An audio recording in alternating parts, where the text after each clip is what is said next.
Hello, আসসালামু আলাইকুম। Welcome back to my channel. কেমন আছেন সবাই?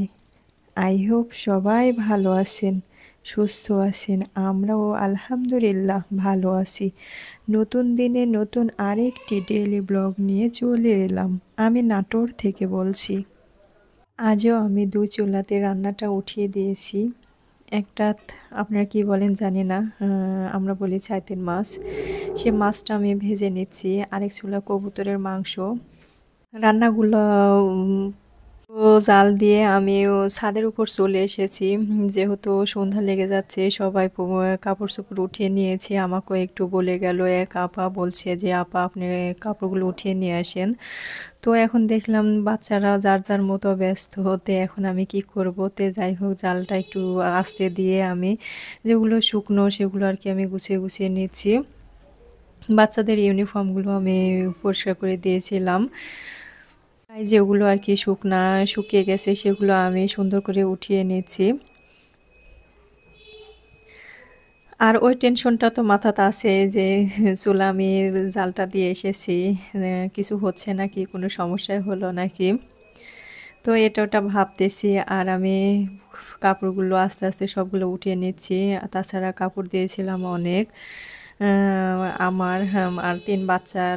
আবার তাছাড়াও সাইডে যেগুলো ছিল ময়লা আবর্জনা ছিল কিছু কিছু পোশাকে, সেগুলো আমি সুন্দর করে কেচে ধুয়ে এবং উপরে নেড়ে দিয়েছিলাম। তো কাপড়গুলো যেগুলো শুকনা ছিল ওগুলো নিয়ে চলে আসলাম। এদিক দিয়ে আমার রান্নার কি অবস্থা হচ্ছে সেটা না দেখলে তো আর হচ্ছে না। তাড়াহুড়া করে আমি নিচে নেমে চলে এলাম আমি রান্নার কাছে। তো যাই হোক, মাশাল্লাহ, তরকারি মানে যেটা দিয়ে গেছি মোটামুটি ভালোই ছিল, সমস্যা হয়নি। তো আমি একটু নেড়ে চেড়ে দিলাম, দিয়ে আমি যে মাছগুলো ভেজে নিয়েছিলাম এই প্যানের মধ্যে, তো মাছগুলো কিন্তু আমি অন্য একটা প্লেটে উঠিয়ে নিয়েছি।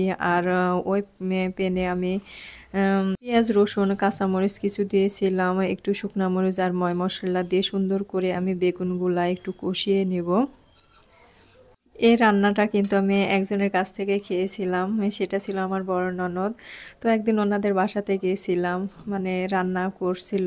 তো ওনার হাতে রান্না এমনিতে অনেক টেস্ট হয়, তাছাড়া যে বেগুন দিয়ে মাছ দিয়ে রান্না করছিল সে রান্নাটা মনে হয় আজও আমার মুখে লেগে আছে। তো যাই হোক, আমিও চেষ্টা করতেছি যে দেখি ওনার মতন করে রান্না করতে পারি নাকি। দিয়ে আমি কবুতরের মাংসর ভিতরে কিছু পেঁয়াজ কেটে নিয়েছিলাম, কিছু দিয়ে দিছি আর কিছু রেখে দিয়েছি, ওগুলো একটু বেশি হবে। বেশি হবে বলতে আমি সবজির মধ্যে পেঁয়াজটা দিয়ে দিব, তো কিছু রসুন দিয়ে দিয়েছি, দিয়ে ঢাকনাটা দিয়ে দিয়েছি। এখন সুন্দরভাবে একটু নরম হয়ে যাক। আর তাছাড়া সেই অপেক্ষা তো আমি আছি, একটু পর পর নেড়ে দেব। এদিক দিয়ে পেনের যে হাতার অংশটা আমি সাইড করে দিলাম, এটা ওটার সাথে বাড়ি লাগছে, মানে আমার যখন আমি নাড়তে যাচ্ছি তখন একটু বাড়ি লাগছে। তো আমি সাইড করে নিলাম। আর এদিক দিয়ে কিন্তু পরিমাপ মতন আমি একটু ঝোল দিয়ে দিয়েছি। ভালোভাবে তো কষিয়ে নিয়েছি, বেশি ঝোল দেওয়ার তো কোনো দরকার নেই, তাই আমি মাপ মতন ঝোলটা দিয়ে আমি ঢাকনাটা দিয়ে দিয়েছি। আর এদিক দিয়ে দেখছি না আমি নাড়াচাড়া করে দিচ্ছি বেগুন ভাজিটা, বেগুন ভাজি আর কি বলে, মানে সাইতের মাছ দিয়ে বেগুন ভাজি। তো এই যে মাছের আমি যে ভিতরে কাঁটাগুলো ছিল সেগুলো কিন্তু সুন্দর করে কাঁটাগুলো আমি বের করে নিয়েছি। আর এই মাছটা কিন্তু মচমচ করে ভাজলে কাঁটা বের করতে অনেক অসুবিধা হবে, তাই আমি হালকায় একটু ভেজে নিয়েছিলাম। নিয়ে আমি কাঁটাগুলো সুন্দর করে বের করে আমি বেগুনের মধ্যে দিয়ে দিছি, দিয়ে আমি সুন্দর করে কিন্তু নাড়াচাড়া করে নিচ্ছি। আমি গতকালকে কিন্তু কোনো ভিডিও আপলোডিং করতে পারি নাই, দুঃখিত আপনাদের কাছে। আর কেন যে পারি নাই সেটাও আপনাদের সাথে আমি একটু শেয়ার করব। আমি কিন্তু সব কিছুই করেছিলাম, ভিডিও এডিটিং মানে যেগুলো কাজ ছিল সম্পূর্ণই করেছি। তো এখন যাই হোক, আমি আপলোডিং করে দেব সেই মুহূর্তে, মানে ভয়েসটা দিব, দিয়ে আপলোডিং করব। আর সেই মুহূর্তে আমার ছোট বাচ্চাটা কান্নাকাটি। তো যাই হোক, ও ঘুমার সাথে সাথে আমি ঘুমিয়ে গেছি কখন বলতে পারবো না। তো আর দেখা যায় অনেক রাত, তখন তো আর দেওয়া যায় না, তাই আর কি পারি নাই গতকাল ভিডিওটা দিতে। আর তাছাড়া আমরা বাসায় ছিলাম না, গতকাল সন্ধ্যার দিকে গেছিলাম বড় ননদের বাড়িতে। এদিক দিয়ে বড় ননদ তার মেয়ে একটু পর পরই ফোন দিচ্ছে, বলতেছে মামুনি কখন আসবেন কখন আসবেন। তো যাই হোক আমি বলেছি যে আসবো, আর কেন যে যাব ওখানে সেটা আপনাদের সাথে শেয়ার করব এখনই। তো আমি যে যাব আর ওদের ওখানে যে ওয়াজ মাহফিল হবে এর জন্য খুব ধরেছিল। তো তারপর আমি বলেছি যে বাচ্চাদের স্কুল প্রাইভেট আমি কমপ্লিট করে তারপরে যদি আমার একটু ভালো লাগে তাহলে আমি আসব। আর তাছাড়া ওয়াজ হবে বলে কথা, না গিয়ে তো পারা যায় না। অবশ্যই ওখানে অ্যাটেন্ড থাকাটা দরকার, যেটুকুই হোক একটু জ্ঞান অনুধাবন করা যাবে ওখান থেকে, মানে যেটাই বলুক একটু হলেও শিক্ষা উপলব্ধি করা যাবে। কিন্তু আমার তো মনেই ছিল না ওয়াজটা গতকালকে না আজকেও হওয়ার কথা ছিল, আজ সন্ধ্যার পর পরে শুরু হয়ে যাবে। কিন্তু আমি মিস্টেক করেছিলাম। যাই হোক আমি রেডি হলাম, বাচ্চাদেরকে রেডি করাইছিলাম, করানোর পরে এখন আমার বড় ছেলেটা বলছে যে আম্মু আজকে কিন্তু ওয়াজ হবে না, আগামীকালকে। তখন আমি বলতেছি যে কি বলো, তাহলে তোমাদের পড়াশোনা তারপরে স্কুল প্রাইভেট আমি কিভাবে কি করব। তো হঠাৎ মনে হলো যে আচ্ছা আমি যদি আগামীকাল না যাইতে পারি তো সে যাওয়াটা আজকেই যাই। তো তোমরা ইয়া করো, রেডি হয় এক এক করে। তো ওদের রেডি করাইলাম। তো ছেলেকে বললাম, বড় ছেলে যে তুমি দেখো গাড়ি পাও নাকি, ততক্ষণে তোমার ছোট ভাই এবং আমি রেডি হয়ে নিই। তো আমার বড় ছেলে আর কি গাড়ি দেখার জন্য রেডি হয়ে বাহিরে গেছিল। তারপরে একটা সিএনজি পেলাম। তো যাই হোক আমরা রেডি হয়ে সিএনজি উঠে চলে গেছিলাম। আর তাছাড়া বড় ননদের বাড়ি নতুন করে শুরু করেছে, মানে আগে যে বাড়িটা ছিল তাছাড়াও নতুন করে আবারও শুরু করেছে, তাই ওদের বাড়িতে অনেক ব্যস্ত সবাই। আর এদিক দিয়ে সন্ধ্যার পরে আকাশটা কেমন লাগে একটু শ্যুট করলাম আপনাদের সাথে। চতুর্দিকে কুয়াশাতে ঘন ঘন হয়ে আছে, মনে হচ্ছে যে মেঘ। আর আমার ছোট ছেলেটা এতটাই বিরক্ত করছে পড়াশোনাতে, ওদের দুজনাক যখনই পড়তে বসায় তখনই তোলাফালাফি শুরু করে দেয়। তো বললাম যে একটা কলম খাতা দিয়ে বসায় দাও, তো বসায় দিয়েছিলাম। এই ভিডিওগুলা কিন্তু ছিল আগের, তো আমি এটার সাথে আর কি অ্যাড করে নিয়েছি। তো এই তো গাড়িতে আমরা উঠে গেছি, আর এতটাই রাস্তাতে জ্যাম, আর জ্যাম হবে না এটা তো হয় না, আজকে ছিল বাজারের দিন বলে কথা। ট্রাকটা মাঝ রাস্তায় এসে আর যেতে পারছে না, পিছনে গাড়ি সামনে গাড়ি কিভাবে যাবে, তাই স্লোভাবে ট্রাকটাও যাচ্ছে। আর সাইডে যে আমরা সিএনজি বসে আছি, সাইড করে আছে সিএনজিটা। তো যখন ট্রাকটা একটু যাচ্ছে তখনই সিএনজিটা যাচ্ছে।